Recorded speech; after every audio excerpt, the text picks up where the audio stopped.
ጤና ይስጥልን ውድ አድማጮቻችን፣ ለአሁን ያዘጋጀንላችሁ አጫጭር ዜናዎች ይዘን ቀርበናል። አብራችሁን ቆዩ። ወቅታዊ ታማኝና ፈጣን መረጃዎችን ለመከታተል ቻናላችንን ታይም ሚዲያ ሰብስክራይብ፣ ሼር እና ላይክ በማድረግ ቤተሰብ ይሁን። ይህ ታይም ነው። ሰላምና ጤና ለእናንተ ይሁን የታይም ሚዲያ አድማጮች። ለዛሬ ሐሙስ መጋቢት 10 2018 ዓ.ም ያዘጋጀንላችሁ ዜናዎች ይዘን ቀርበናል። ቆይታችሁ ከኛ ጋር ይሁን።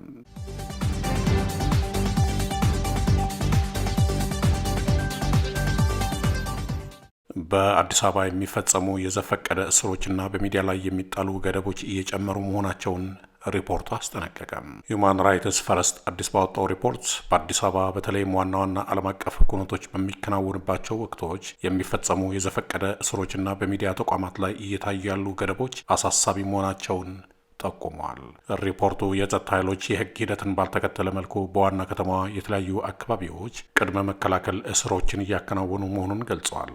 እነዚህ ድርጊቶች በተደጋጋሚ መከሰታቸው ማስተካከያዎች አለመደረጋቸውን ያሳያል ሲል ሪፖርቱ አክለዋል። እንደ ሪፖርቱ ግኝት ከሆነ በየካ በቦሌና በአቃቂ ቃሊቲ ክፍለ ከተሞች ግለሰቦች ያለምንም ክስ ወይም ፍርድ ቤት ሳይቀርቡ ከአንድ ሳምንት በላይ ታስረው መቆየታቸው ተገልጸዋል። ግለሰቦቹ ያለምንም ወንጀል ክስ ወይም ፍርድ ቤት ሳይቀርቡ ከአንድ ሳምንት በላይ ታስረው ቆይተዋል ያለው ሪፖርቱ ይህም በሕገ መንግስታዊ የተጠበቁ ድንጋጌዎች የሚጥስ መሆኑን አስጠንቅቀዋል።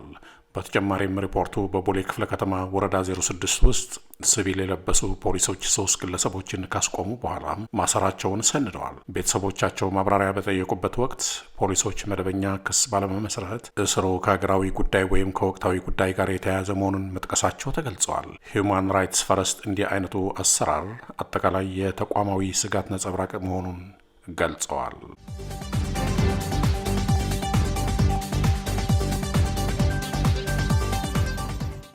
የኮሎኔል ፍስሐ ገብረስላሴ ፍስሐ አፍሽ የቀብር ስነ ስርዓት በክብር ተፈጸመ። በትግራይ የነጻነት ትግልና በኢትዮጵያ መከላከያ ሰራዊት ውስጥ በቆራጥ ተዋጊነታቸውና በላቀ የጦር አመራር ብቃታቸው የሚታወቁት የሰማዕቱ ኮሎኔል ፍስሐ ገብረስላሴ ፍስሐ አፍሽ የቀብር ስነ ስርዓት በትላንትናው ዕለት በመቀለ ከተማ በደመቀ ሁኔታ ተፈጸመ። በሕክምና ሲረዱ ቆይተው መጋቢት 7 ቀን 2018 ዓ.ም ህይወታቸው ያለፈው የኮሎኔል ፍስሐ አስክሬን ቤተሰቦቻቸው፣ የትግል ጓዶቻቸውና ከፍተኛ የጦር መኮንኖች በተገኙበት በመቀለ ካቴድራል ቅዱስ ገብርኤል ቤተክርስቲያን በአርበኞች መካነ መቃብር በክብር አርፈዋል።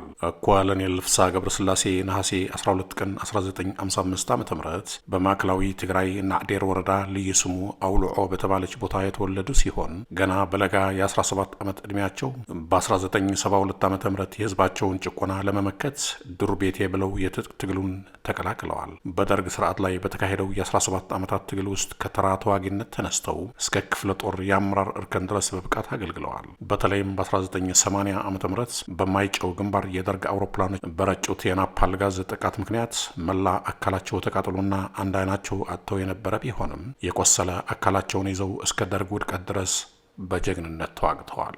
ከ1983 ዓ.ም በኋላም በመከላከያ ሰራዊት ውስጥ በተለያዩ የኃላፊነት ቦታዎች ያገለገሉ ሲሆን በኢትዮ ኤርትራ ጦርነት ወቅትም 22ኛውን ክፍለ ጦር በብርጌድ አዛዥነት በመምራት ከፍተኛ ገድል ፈጽመዋል። በዓለም አቀፍ የሰላም ማስከበር ተልእኮም አገራቸውን ወክለው በላይቤሪያና በሱዳን በብቃት አገልግለዋል። በክብር በጡረታ ተሰናብተው የነበሩት ኮሎኔል ፍስሐ በ2013 ዓ.ም በትግራይ ላይ የተከፈተውን ወረራ ለመመከት የነበረባቸውን የቆየ አካል ጉዳትና ዕድሜ ሳይበግራቸው ዳግም ወደ ትግል በመመለስ የሰራዊቱ የዘመቻና ኦፕሬሽን ኃላፊ በመሆን እስከ መስዋዕትነታቸው ዕለት ድረስ ህዝባቸውን አገልግለዋል። ኮሎኔል ፍስሐ ገብረስላሴ የሁለት ልጆች አባትና በትግል ጓዶቻቸው ዘንድ ለተሰጣቸው ተልእኮ የማይበገሩና ክፍላቸውን በሁለንተናዊ መልኩ ቀድመው የሚያዘጋጁ ተወዳጅ መሪ እንደነበሩ በዕለቱ ተገልጸዋል። በትግራይ አርበኞች ኮሚሽን ድጋፍ ወደ ህንድ ሀገር ለከፍተኛ ሕክምና ተልከው የነበረ ቢሆንም ህይወታቸውን ማዳን ሳይቻል ቀርቶ በመስዋዕትነት አልፈዋል። በታላቅ ወታደራዊ ክብር በተፈጸመው የቀብር ስነ ስርዓት ላይ የተገኙት ሀዘንተኞች ጀግናው ለህዝባቸው የከፈሉትን ዋጋ በታላቅ አክብሮት አስታውሰዋል።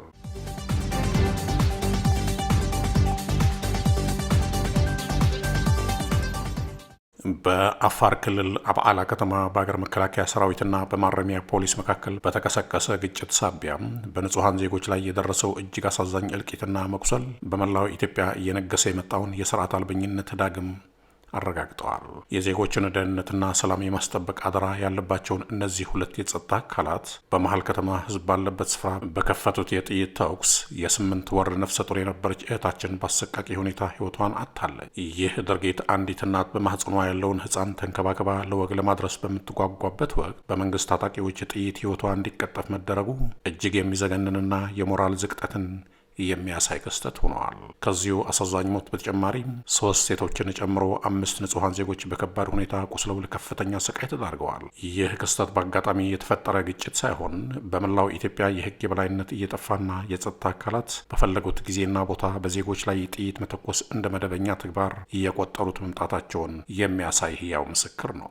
የሀገር መከላከያ ሰራዊት ከፖሊስ ጋር የነበረውን አለመግባባት በህጋዊና በሰለጠነ መንገድ መፍታት ሲገባው ህዝብ በበዛበት መሀል ከተማ ላይ ከባድ መሳሪያና ጥይት ተኩስ መከፈቱ ለሰላማዊ ዜጎች ህይወት ምንም አይነት ከበሬታ እንደሌለው በተግባር አሳይተዋል። በአሁኑ ወቅት በመላው አገሪቱ የሚታዩ መሰል ድርጊቶች መንግስታዊ መዋቅሩ ምን ያህል እንደላላና የእዝ ተዋረድ እንደጠፋ ፍንጭ የሚሰጡ ናቸው።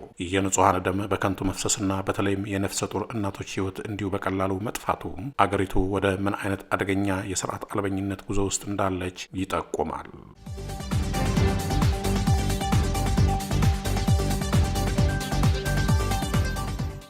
በኢትዮጵያ ፖለቲካ ውስጥ በቁልፍ የውሳኔ ሰጭነት ቦታዎች ላይ ሲያገለግሉ የቆዩትና የስልጤ ዞንን ወክለው የህዝብ ተወካዮች ምክር ቤት አባል የነበሩት ወይዘሮ ሙፈሪያት ካሚልና አምባሳደር ሬድዋን ሁሴን አሁን ላይ ከብልጽግና ፓርቲ ማዕከላዊ የኃይል እርከን ገለል እየተደረጉ መሆኑን የሚጠቁሙ መረጃዎች በስፋት እየተደመጡ ነው።